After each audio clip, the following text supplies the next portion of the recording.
Now what do we do with it? So I start with this data collection plan, and I'm going to hide those 3 planning columns that I had that were going to plan my data collection. I'm going to replace them with findings, conclusions, and recommendations. 3 new columns with new headings. The next thing I'm going to do is I'm going to copy and paste my sub-criteria into my findings. Okay?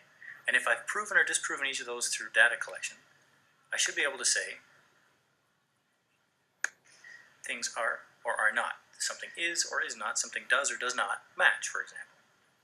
Good. And I highlight there, isn't it good we wrote most of these things as affirmative statements? It's much easier to do the analysis this way. In some cases, you'll end up putting a number in there because you're looking for a specific number or a percentage or other qualitative data. But for simplicity's sake, I've just put in affirmative statements here. Next, we're going to draw conclusions. So you'll see I do a little summary of the findings. So for the first criterion, and all its sub-criteria, sub-questions, PO standards were specific and accurate for POs 1 and 2, not the case for PO 3. And it simply represents the findings. But now I want to ask the question, so what? And I write these so what in terms of the outputs, the outcomes, and impact described in my impact model. So if I don't have a clear, specific, accurate, and I do that for the remaining criteria. I summarize in a line or two all the findings, and then I say, so what, in terms of outputs, outcomes, and impact that I described were the desired things we want to achieve. I'm back in my impact model.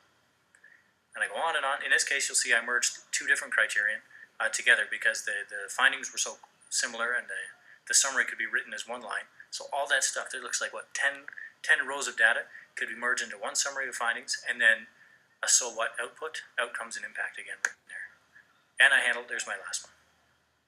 In this case, I'm saying I looked at the testing tools for any pass rate fails, but we found that the assessment, the criteria wasn't clear. So how, there's no real value in this data at the moment, but there will be once we've refined our assessment tools and refined our assessment criteria. So we'll come back to this one. Next, we write our recommendations. So these are surgical items. Clear, concisely written, it's a course of action, something to do or don't do, touch this thing or do not fiddle with this because we've got it just right as it stands. So in this case, we say under the guidance of the school training development officer, use local experts to refine the standard for the PO to be both specific and accurate. Okay, that's a pretty specific thing. The TDO on the ground is going to take a few of the experts on the ground and refine that standard.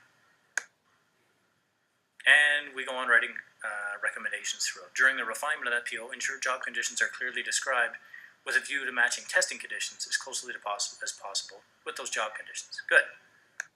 Now we're seeing things connecting. After refining that PO, including conditions, the TDO should work with assessors to redevelop and test a revised assessment tool. Right, with a new standard, with a finer standard, we should be revisiting our assessment tools to make sure they're getting better as well. And then what? We were wondering about earlier if those assessment tools we were using were very good. Well, with new assessment tools or refreshed assessment tools, now we should schedule an evaluation of those tools once they've been used a couple times. Good. Now I've got a